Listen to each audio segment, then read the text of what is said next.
Hi everyone, Coach Medor here. Just going to give you some basic vocabulary and some terms I would like you to know to start the year.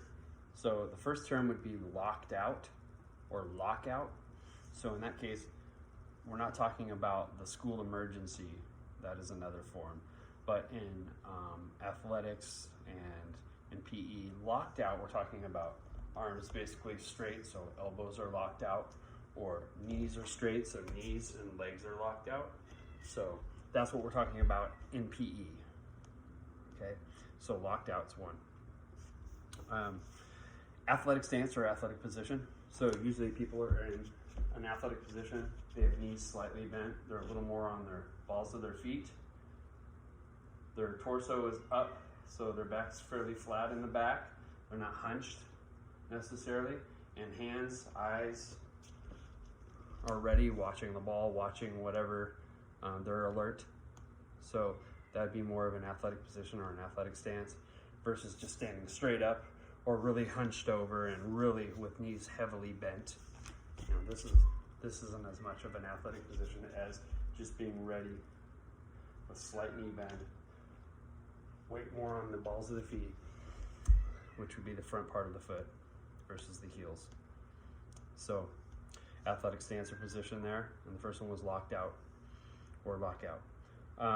Last but not least, the midline of the body. So imagine, if you will, a line going right down the center of you. Okay, that is the midline of the body. So if we ask you to catch the ball in the midline of the body, that would be here. We say outside of the midline, could be anywhere outside of that mid line going through the center of you. That would be the midline of the body. Some other terms that we'll want you to know, but we'll be going over later in more detail, would be things like intensity, which just strictly means how hard you're working. Okay, so intensity. Duration, which is time. So however much time you take to do a particular exercise, that would be the duration. So if you took 30 seconds to do a forward plank, there's your duration for that particular forward plank. Now, the other thing duration can apply to is how long these things called sets are. So we have sets and reps. Reps are short for repetitions. My cat's trying to get in the way,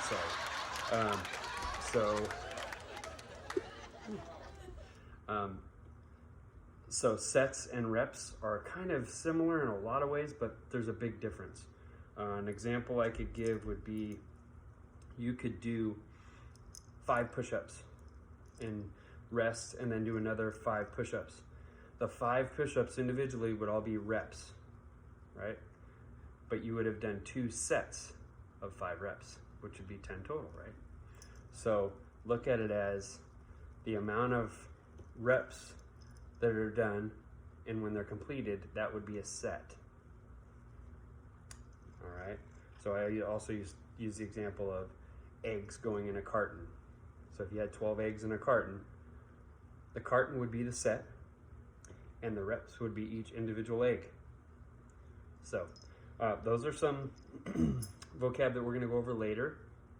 But the first 3, locked out, athletic stance or position, and midline of the body, are things we don't necessarily describe or define, but we want you to know them and to be able to explain and other things during the middle of the year, or during the course of the year. So, all right, well, I hope that information helps, and I hope you're having a great day. Thanks for listening.